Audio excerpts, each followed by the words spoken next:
já vamos começar para distrair esse momento que está bem tenso na política, gente. A situação está ficando complicada para o Brasil e para todos esses da esquerda. Mas antes eu quero fazer uma pegadinha com vocês. O que é? Que parece rombo, tem indícios de rombo, mas não é rombo. Eu respondo. É a declaração da ministra de Lula. Olhem que surreal isso que disse essa ministra. Primeiro, não é rombo. A gente, por favor, gente, não chamem de rombo. A gente já explicou isso. É bom lembrar, hoje o que foi divulgado pelo Banco Central é o resultado fiscal das empresas, né, que pensa só as receitas do ano e as despesas do ano. Como eu já expliquei várias vezes, muitas despesas que são feitas pelas estatais são com dinheiro que estava em caixa. E, portanto, ele acaba gerando resultado deficitário, ainda que as empresas tenham lucro. O foco com os Correios é que seja de uma empresa lucrativa. Se vai ter déficit ou superávit, é o resultado das receitas do ano e das despesas do ano. É muito importante lembrar isso, não é um rombo. Das 11 empresas que têm déficit, que foram divulgadas hoje, 9 têm lucro. As empresas estatais voltaram a investir, os próprios Correios voltaram a investir. O Fabiano está explicando aqui toda a mudança que eles estão fazendo interna, de para onde a empresa está caminhando, deixar de ter um grande foco, além, obviamente, do serviço universal de cartas, de entregas internas. Ele está muito focado nas compras internacionais, ele está mudando para ser uma empresa de logística nacional, de entregas nacionais também, que faz parte desse processo e, obviamente, isso gera necessidade de investimento no parque tecnológico dele. Então, ele está fazendo uma série de medidas importantes e a gente já explicou isso. Então, o resultado hoje é só de déficit ou superávit, que é uma contabilidade puramente fiscal, só receitas e despesas no ano. E sobre quem é o golpista, aqui vocês vão saber quem é o verdadeiro golpista, porque segundo esse deputado... O maior golpista que o Brasil já viu chama-se Luiz Inácio Lula da Silva. Esse é o reflexo da política econômica desastrosa do presidente Lula. Uma vergonha completa. O que eles querem nos vender é óbvio. Nós queremos gastar dinheiro e não prestar contas a ninguém. E depois dizermos que nós trouxemos o crescimento ao Brasil, endividando todas as gerações futuras. Essa fórmula de economia que eles pregam aqui nessa tribuna não deu certo em nenhum lugar do mundo. Deu errado na Argentina. Destruir a economia argentina, destruir a economia venezuelana, não funciona. Eu não vou pedir para a esquerda entender os princípios de economia, porque o dia que eles entenderem os princípios econômicos, eles deixam de ser de esquerda. Mas o mínimo eles poderiam fazer é ter humildade e ouvir quem sabe o que está falando. O que não é o caso de nenhum deles, quando se fala em economia. A propaganda oficial do PT quer dizer que o Brasil vive o paraíso. O Brasil está mais parecido com Mordor. Na terra da fantasia, onde Lula é presidente, a economia brasileira está indo bem. No mundo real, a economia brasileira está indo muito mal. Pergunte para qualquer dona de casa o quão surreal é uma ida ao supermercado hoje. A inflação de alimentos disparou. Frutas é artigo de luxo. A picanha, vou poder fazer um feriado em busca da picanha prometida. Virou miragem. A carne subiu este ano 40%. Tá tudo bem. Calma. O pai dos pobres vai resolver tudo. O pai dos pobres vai resolver a pobreza da maneira que ele mais conhece, que é multiplicando-os. Lula, seus ministros incompetentes e esta bancada aqui também tenta convencer que o mundo enxerga o Brasil com outros olhos. O que é verdade, enxerga o Brasil hoje de maneira muito mais pessimista. Na Bolsa de Valores, até este mês, 24 bilhões de dólares foram embora da Bolsa. É recorde histórico. Na conta financeira, 56 bilhões de dólares já foram embora do Brasil. É o maior número desde 1982, no auge da crise da dívida. E eles vêm me dizer que o Lula é líder de alguma coisa. É um incapaz completo. Ele é incapaz para liderar, ele é incapaz para governar, ele é incapaz para gerir uma economia do tamanho do Brasil. É um incapaz. O Brasil não é assunto em nenhuma mesa de investidores internacionais, porque esse bando incompetente acabaram com a economia brasileira. Acabaram com todos os pilares macros. E eu tenho que ficar aqui ouvindo que o presidente Lula, esse incompetente, sabe o que está fazendo. Todo esse desastre é porque o incapaz que o presidente Lula colocou no comando da economia, Fernando Haddad, destruiu o regime fiscal brasileiro. Inflação alta, juro em alta, carga tributária em alta, dívida em alta. Esse é o Brasil de Lula. O Brasil onde o pessimismo é um exercício de inteligência e sensatez. Inacreditável. Essa ilha da fantasia onde eles vivem, e Lula é um gestor público de primeira linha. Então o assunto na mídia é só a narrativa do golpe. Tudo isso é uma cortina de fumaça para esconder os desastres econômicos e sociais que este governo incompetente está criando no Brasil. Golpe é se eleger falando que o brasileiro ia voltar a comer picanha e andar de avião. Golpe é a inflação disparando, golpe é o preço da carne disparando, golpe é o preço das passagens aéreas disparando, golpe é eleger Lula presidente, mas quem manda é a Janja. Golpe é pagar uma fortuna para a mídia oficial para que ela possa falar bem do regime. É o Lula falar mal do Brasil o tempo todo no exterior. É provocar a maior degradação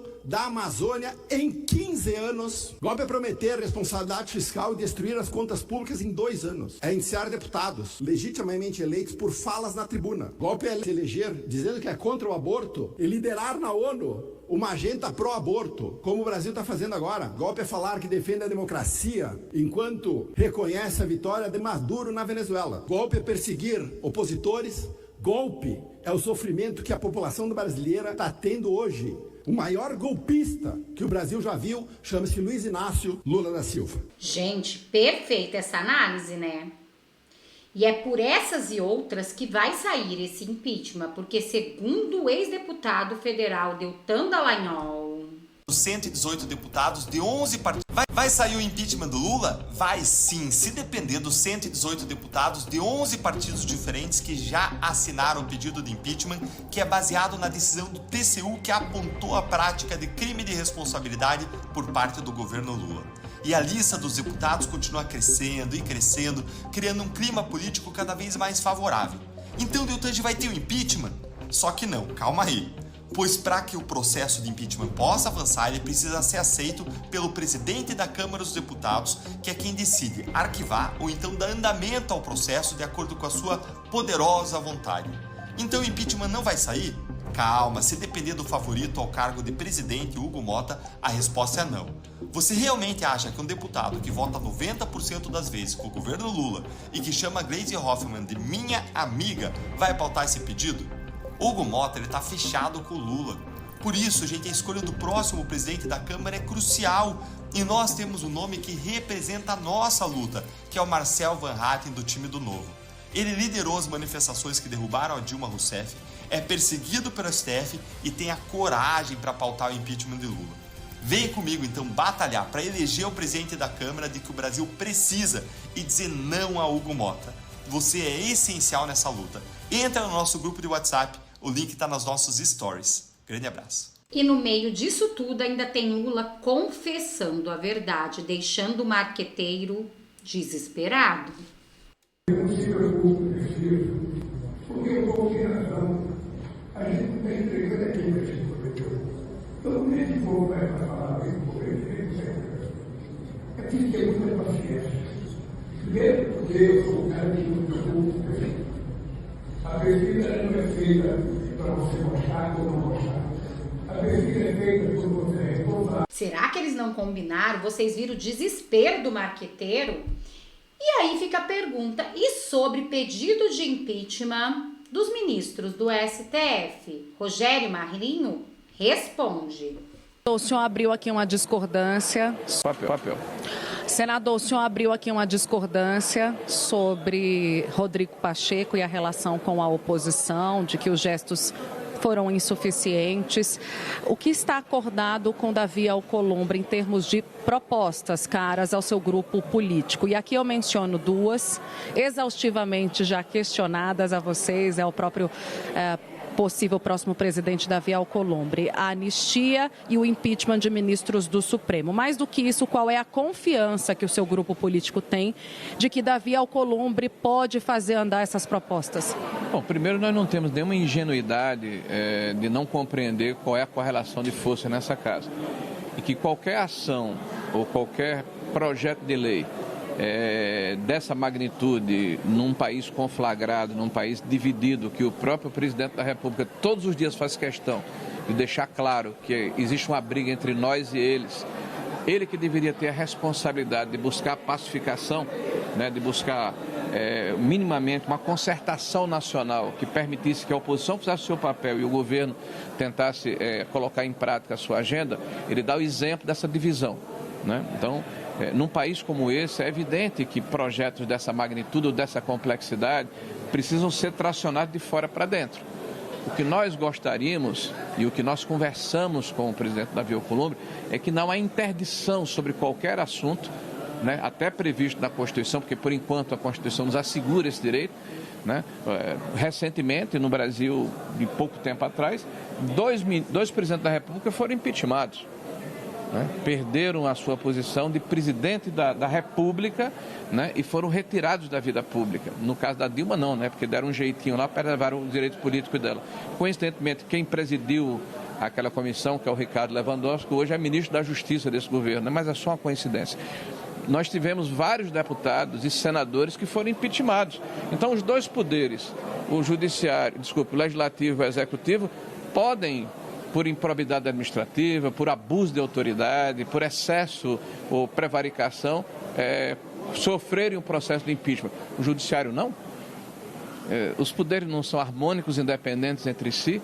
O que caracteriza a nossa democracia liberal não é o cerne desse processo, não é a separação dos poderes, não é a base filosófica de Montesquieu e de Locke. O que é que está de errado? A gente, por exemplo, propor por abuso de autoridade que um determinado ministro seja investigado. Abrir um processo de impeachment é uma coisa natural que está na nossa Constituição, não tem nada de absurdo. 36 senadores já assinaram um documento solicitando ao presidente Rodrigo Pacheco que colocasse em tela, que abrisse o processo de impedimento. Se 41 senadores nessa próxima legislatura, a maioria da casa, tiverem o mesmo entendimento, eu não acredito que haverá impedimento de que nós possamos discutir, à luz da Constituição, da democracia e do equilíbrio entre os poderes, um assunto que não pode nem deve ser tabu, um impedimento do ministro. Está acordado, mas será trabalhado. E a questão da anistia, é evidente que há uma enorme hipocrisia nesse processo. Né? Uma hipocrisia que cheira até a uma intolerância. Né? Nós estamos vendo, por exemplo, a Elisa Matsumara, que matou o marido, esquartejou, botou dentro de uma caixa. Essa moça foi condenada a 16 anos. Enquanto uma outra pintou de batom uma estátua, foi a 17 anos. Então, quem achar que está naturalizado esse processo deve ter algum problema de interpretação ou uma angústia seletiva. Tá? A Dilma Rousseff, ela assaltou um banco. A Miriam Leitão, da mesma forma. O Gabeira, nosso amigo Gabeira, também, ele foi processado por sequestro. Crimes de morte foram perdoados. José Disseu, né? José Guimarães, Brizola, que já faleceu, Arraes, todos eles foram perdoados, foram anistiados e se reincorporaram à vida pública. Nós estamos falando de pessoas que, no máximo, podem ter depredado um bem público. Aliás, é uma prática da esquerda, depredar bens públicos. Eles são muito bons nisso, depredar propriedade alheia, invadir propriedade alheia, incendiar ministérios. Mas há uma indignação seletiva e hipócrita. Então, nós não temos nenhuma dificuldade de tratar desse tema. Eu acho que, para pacificarmos o Brasil, é importante que sim, que haja uma anistia o mais rápido possível para que nós possamos nos debruçar no que interessa ao Brasil. O que interessa à população brasileira. Como é que está o quilo ou o preço do quilo do café no supermercado? Como é que está a questão do índice dos juros que são oferecidos à sociedade, que reprimem, que sobrestam investimentos que geram emprego e renda nesse país? O que é que nós estamos fazendo em relação à nossa posição em relação à ditadura da Venezuela? Nós somos um dos únicos 7 países do mundo que mandou representante oficial. Isso é uma demonstração muito clara de como esse governo enxerga a democracia, uma forma relativa, enviesada. A democracia só serve para um lado. Bom, aqui Rogério Marinho foi perfeito, ele nos representou, mas vocês acham que é só aqui no Brasil que está desse jeito? Eu falo para vocês que não. Lá nos Estados Unidos, os olhos estão voltados totalmente para esses absurdos que está acontecendo no Brasil. E Trump já tomou uma decisão. Urgente, Trump vai para cima do Brasil e deixa o país fora da liberação da verba humanitária da ONU. É o nós contra eles, né? Só que agora o Lula tá apostando demais, está mexendo com a maior potência econômica do mundo, Donald Trump. O problema disso tudo é que nesse ônibus que tem um motorista totalmente desgovernado, todos nós somos passageiros. Então, vamos ter fé, esperança, vamos acreditar que Deus vai nos guardar diante desse caos que está passando no nosso Brasil. E vocês, gente, o que vocês acham que pode acontecer a partir de amanhã aqui no Brasil?